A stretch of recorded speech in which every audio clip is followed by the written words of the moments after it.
আসসালামু আলাইকুম, আশা করি সবাই ভালো আছেন। তার একটি ভিডিও নিয়ে আসলাম। তো আমি এখানে 3 কেজি দুধ নিয়েছি। 3 কেজি দুধ নিয়ে তারপরে এটাকে আমি জাল দিয়েছি, দারচিনি এলাচ দিয়ে চিনি দিয়ে জাল দিয়েছি। 3 কেজিকে অর্ধেক করে নিয়েছি। তো এটা দিয়ে আজকে তৈরি করব কালারিং পুডিং। আজকে কালারিং পুডিং বানাবো। আমার সাথে দেখুন আমি কিভাবে বানাচ্ছি। এটাকে আমি এখন ঠান্ডা করে নিব। আমার যে দুধটাই ঠান্ডা হয়ে গেছে, দুধগুলো দিয়ে এলাচ দারচিনিগুলো ফেলে দিয়েছি। তো এখানে আমি এখন ডিম মেশাবো।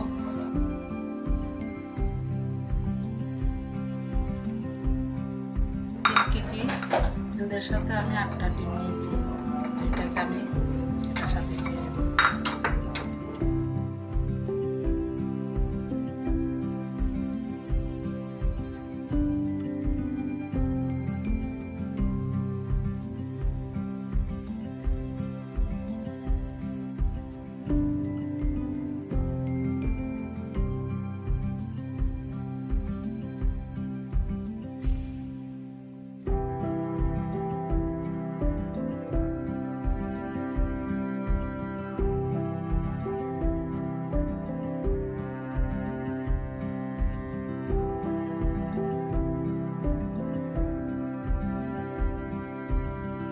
পারলে এটাকে ডাল ঘুটনি দিয়ে, এরকম একটা ডাল ঘুটনি দিয়ে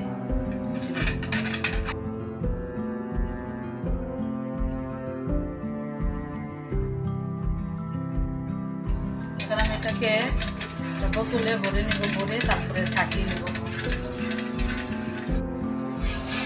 এটা অর্ধেকটা মেশানো হয়ে গেছে। এখন আমি একটা বোতলে ভরে এটাকে ভালোভাবে ছাঁকিয়ে নেব। একটা এরকম জগে করে ঢেলে নেব। বাকি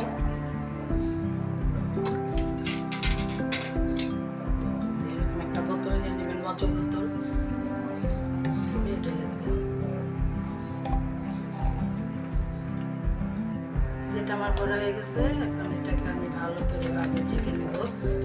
ছেঁকে তারপরে এটা যাতে মিক্স হয়ে যায়, দুধের সাথে ডিমের সাথে মিক্স হয়ে যায়। যে আমার এটা ছাঁকানো হয়ে গেছে, ভালো করে আমি ছেঁকে নিয়েছি। 2টা বোতলে নিতে হয়েছে, একটা হয় নাই, 2টা হয়েছে। তো আমি এটাকে এখন ছাঁকনি দিয়ে ছেঁকে নেব।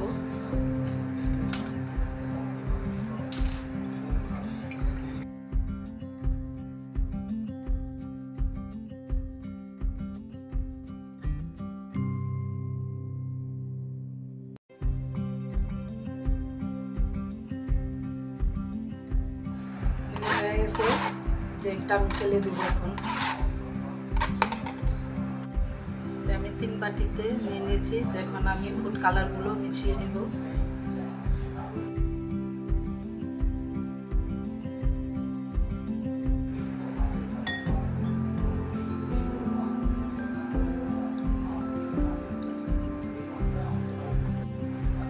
একটা কালার মেশানো হয়ে গেছে, এখন আরেকটা দিচ্ছি।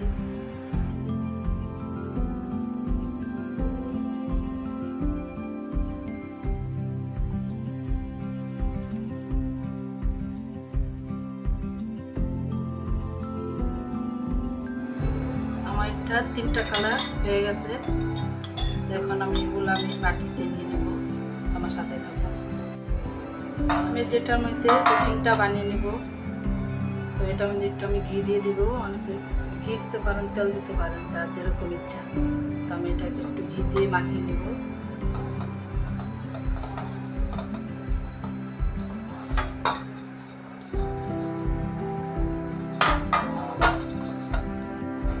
আমার মাখানো হয়ে গেছে।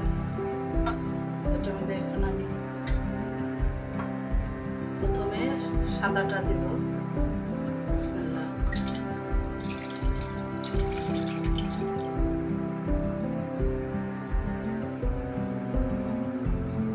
এইভাবে দিয়ে নিয়েছি। আমি এটাকে একটু ঢেকে দেবো। আমার এই সাইজে ঢাকনা নেই, তার জন্য একটা বল দিয়ে নিয়েছি। এবার এটা দিয়ে ঢেকে দেব। প্রথমটা হয়ে গেছে। তো এটা ঠান্ডা করে নিব। ঠান্ডা করে তারপরে আরেকটা কালার দেব। আমার এটা ঠান্ডা হয়ে গেছে। তো আরেকটা কালার দিয়ে দেবো।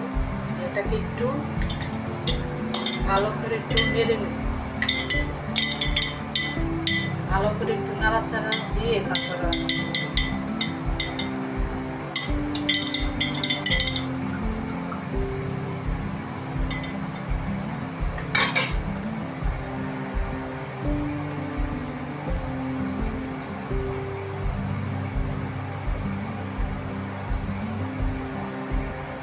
আস্তে আস্তে ঢালবেন, নয়তো ফেটে যেতে পারে।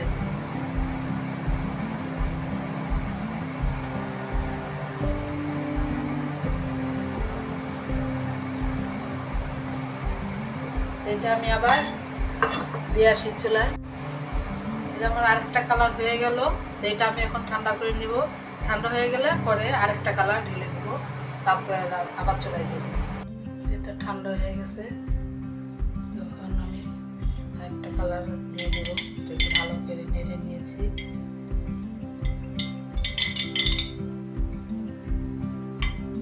আস্তে আস্তে ঢালতে হবে।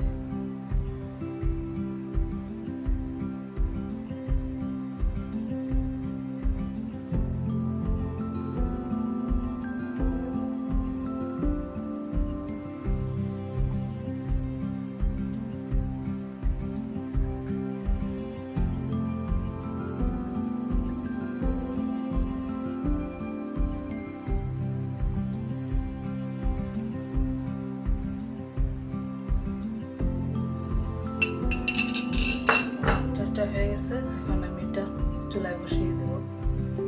থাকেন আমার সাথে। এই যে আমার কালারিং পুডিংটা হয়ে গেছে, তো এটা আমি নামিয়ে ঠান্ডা করে নিয়েছি। তো এখন এটাকে আমি আবার ফ্রিজে রাখবো 2-3 ঘন্টার জন্য। তারপর আপনাদেরকে আবার দেখাচ্ছি, সাথেই থাকুন। এই যে আমার কালারিং পুডিং হয়ে গেছে, তো আমি এটা নামিয়ে নিয়েছি। এখন এটা আপনাদেরকে পরিবেশন করে দেখাবো কেমন হয়েছে আমার কালারিং পুডিং।